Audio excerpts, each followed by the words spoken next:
Okay, we're holding on the very top of Chavtes Amid Aleph as we begin discussing the Trumas Hadeshen, the removal of the ashes. So just to key ourselves back in, we began the Mishnah yesterday, and the Mishnah on Chav Ches Amid Beis taught us about this entity called the Tapuach. The Tapuach was this central pile of ashes that was on the center of the Mizbei'ach. And the Mishnah taught us that the central pile of ashes was quite large, that there were times that it was 300 kur large. And the Mishnah said that Ubirgalim, and during the Shalosh Regalim, they would actually not clear out the ashes daily. Why not? Because it is Noil Mizbei'ach. It's a beauty for the Mizbei'ach to be piled high with these ashes, as then it shows that there's lots of karbanos and there's lots of action going on top of the Mizbei'ach.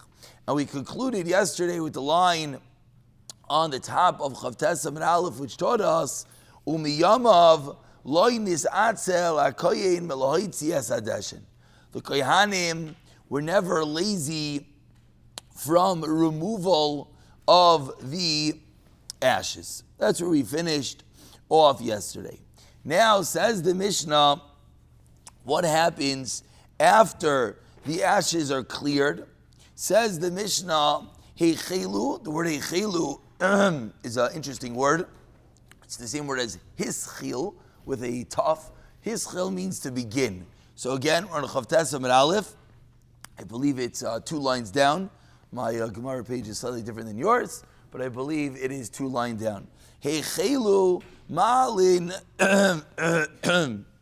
bigazirin. The word gazirin means logs. The logs that are on top of the Mizbei'ach that was utilized to make the ashes. So heichelu, they began ma'alin bigazirin, raising up the gazirin, the logs. Why are they putting logs on top of the Mizbei'ach? Lisader, to arrange, as ha-ma'aracha. The Ma'aracha, what was the Ma'aracha?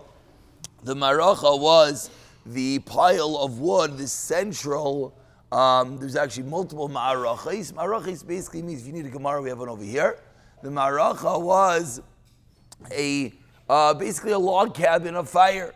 We all know you could take a piece of wood, you can make a teepee out of it, take a piece of wood and you can just stack it. So the way they did on top of the Mizbei'ach was similar to what we would call a log cabin. It was like a square of logs of wood, and that was the Ma'aracha Gedolah, the large fire on top of the Mizbei'ach. Says the Mishnah, what type of wood was utilized for this Ma'aracha? And when we learned this, we realized that the Mizbei'ach was a tremendous entity. Sometimes in our mind, you think, Mizbei'ach was like a structure. If we realize that the Mizbei'ach was large enough that there's a tremendous fire, log cabin fire on it, there's a tremendous pile of ashes, there's another fire on it, and there's still room for many kohanim to walk around. So the Mizbei'ach wasn't this little structure, it was a massive, it was basically almost like a building if you think about it, that you're walking up this massive ramp, and on top of it is lots and lots of area that you can walk around, etc.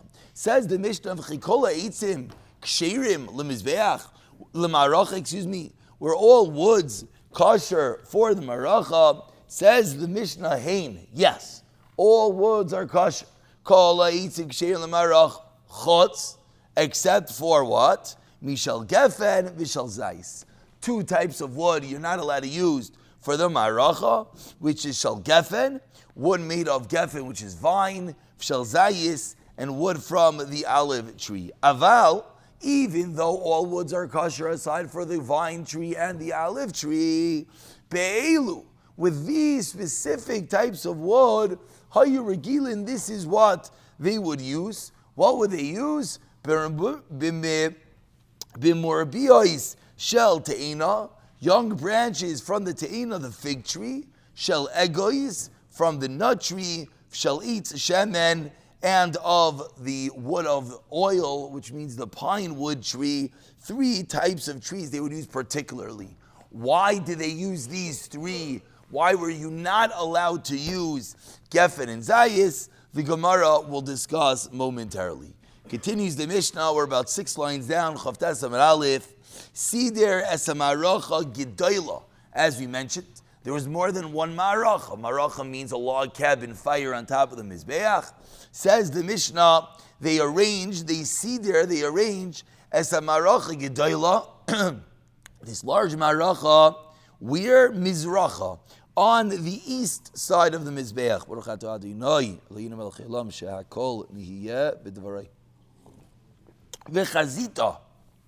Chazita is an opening, Mizracha. There was an opening on the side of this log cabin of fire. Again, if we visualize a log cabin, we have a piece of wood, another piece of wood, another piece of wood, another piece of wood. Basically, it's a square, and it goes around and around. It's like a log cabin, very simple. But they would leave in one side a hole, an opening, as we'll see, which is going to be used to feed the fire. We're going to feed the fire through that hole, which we'll get to in a moment. But they would, Chazita Mizrach, there was an opening on the east. V'roshe Gezirim Hapanimim, and the ends, Roish means the ends or the head of the Gezirim Hapanimim, the inner logs, Hayonoigin would touch the Tapuach. Again, what was the Tapuach? Tapuach was this big pile of ashes in the center of the Mizbei'ach. So now we're getting the exact placement of this log cabin, this Ma'aracha Gedolah on top of the Mizbei'ach. It was on the eastern side, and the innermost logs would actually touch the Tapuach, touch this ash heap. The Rava Chaya Ben Agzirim, says the Mishnah, between the logs there was some space between the logs. Why do they have a space between the logs? Shematzitzin, it's alisa meisham, because that is what they would use to ignite the fire. As you know, you make a bonfire, and sometimes it catches in one area, and you want to move the fire to the other area. So what do? You take a twig, and you stick it into the other area. So when they built this log cabin on top of the Mizbei'ach, they would particularly leave a little bit of space between the logs so that they could feed the fire to continue and ensure that this Ma'aracha was ignited fully. Continues the Mishnah. So now we know the basic type of wood. We know how they arranged the wood. Now, says the Mishnah, there was a second Ma'aracha. There was a second bonfire on top of the Mizbei'ach. Says the Mishnah, Biru misham atzei te'inim yafin. Birer means like boirer, means to select.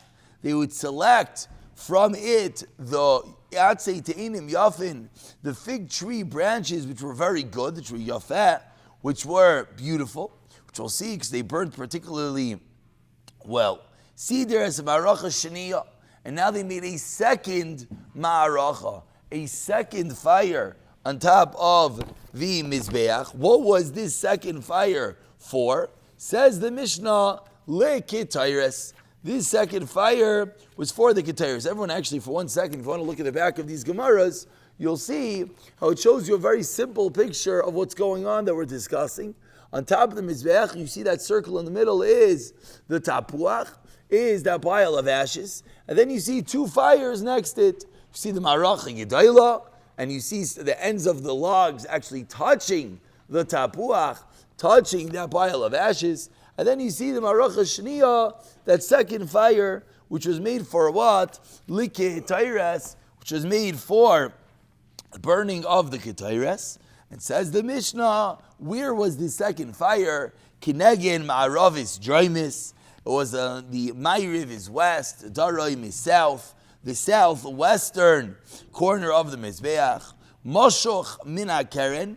And if you were looking at the picture, you probably noticed that it wasn't all the way at the end of the Mizbei'ach. It was a little bit drawn inward. It was a moshoch. It was drawn. It was a little bit inward min HaKeren from the corner, Klapei Tzafain, towards the north.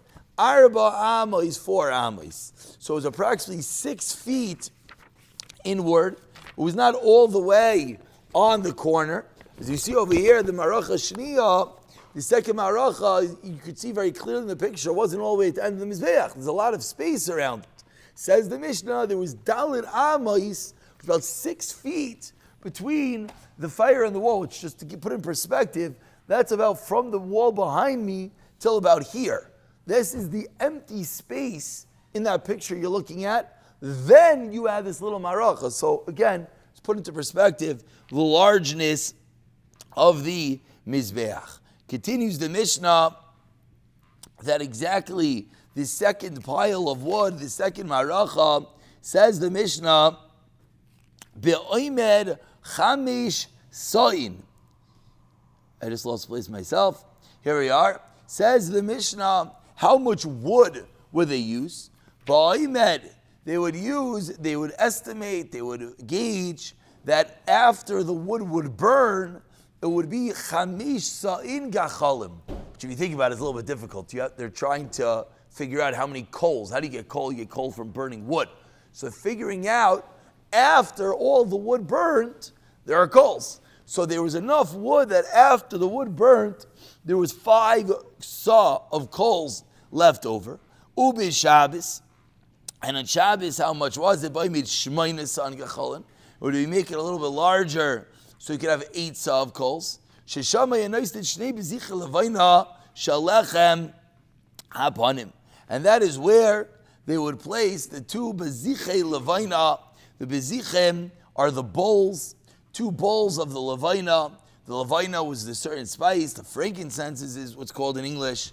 The levayna is what went together with the lechem hapanim. If you ever saw the picture of the lechem hapanim on the shulchan, there's always these 2 little golden bowls on top. That's the bazichim, and that is the reason why you needed more wood on Shabbos, because on Shabbos is when the lechem hapanim were swapped. The old lechem hapanim were taken out, the new lechem hapanim were taken in. And in order to do that, you needed to have pyres, which is the levayna, together with it. And that is why they needed a larger fire. Continues the Mishnah, ha'evarim va'apedarim. 2 words that we need to know to learn Maseches Tamid, and anytime you're talking about the Beis HaMikdash, the Evarim are the limbs, the Pedarim is the fats of the carbon. Every carbon has 2 potential parts. You have the limbs of the carbon, you have the different stakes, the different limbs, the different parts, the head, etc. Then you have the fats. Now we all know, they brought up the parts of the carbon, and it burnt overnight on the Mizbei'ach. But then, sometimes, when you leave something burning on a barbecue overnight, it doesn't fully burn. So says the Mishnah, Ha'ivarim va'pedarim sheloi nisachlu mi'be'erev, that did not get fully burnt. The Kohanim show up in the morning, and as they're now arranging the Ma'aracha, they're arranging the top of the Mizbei'ach, they're removing the ashes, and then they're setting up each fire to start the day anew. And when they got there, they would see, wait, there are some limbs, there are some fats on the carbon that weren't burnt yesterday. So what would they do? They would machzirin oisan. Chayzer means to return. Machzirin oisan. They would return them lema'aracha, to the ma'aracha, back to the fire. Vehitzitzu. And what was the next thing they would do? Shtei ma'arachas be'esh. They would light up the 2 ma'arachas with wood, with fire. Meaning, it's time to start the day again. Beis HaMikdash. Clean out all the old ashes, arrange the wood for the big fire, arrange the wood for the small fire, take the leftover limbs, put it back in the fire, and then light it up to start the day anew. Yardu, the Kohanim would go down, Uba'u lahem l'lishkas hagazis, and they would come to the lishkas hagazis. The lishkas hagazis was the place they would now perform the next payasais, the next lottery, in which they would figure out the next avodas. We're basically going to stop here, just 2 more lines. We said in the Mishnah yesterday that at the center of the Mizbei'ach was what? The Tapuach. What was the Tapuach? A large pile of ashes. How large? Very large. The Mishnah said it could be up to 300 kur. Says the Gemara, we're smack in the middle of Chavtas Amar Aleph, and with this we conclude. Amar Rava. Says Rava, Gozma, it wasn't really 300 saw. 300 saw is massive. Says Rava, wasn't really that big. The Mishnah is exaggerating a little bit. That's what Rava says. And Rava gives an example of another time we find that the Mishnah exaggerates. As we'll see in the next daf, it says, his shku as Tamid, that the karban Tamid, before they shechted it, they gave the animal water to drink. When the animal drinks a lot, it's easier to skin and fillet the animal. And the Mishnah says they would give the animal to drink from what? Bekais shel zav, from a golden cup. And says Rava on that Mishnah, Omar Rava Guzma. You think they really gave the animal to drink from a golden cup? It's also an exaggeration. So our Mishnah that says 300 sa is an exaggeration, like the next Mishnah that says that the karban Tamid was drinking from a golden cup. And on this, the Gemara comments, Amar Ravami, says Ravami, Dibra Torah Lashon Havai. We just saw that the Mishnah spoke in exaggeration terms. And someone might ask, it's very strange. You're writing a sefer. Why would you write exaggerations? Talk straight. What are you doing? So proves Ravami, we find this.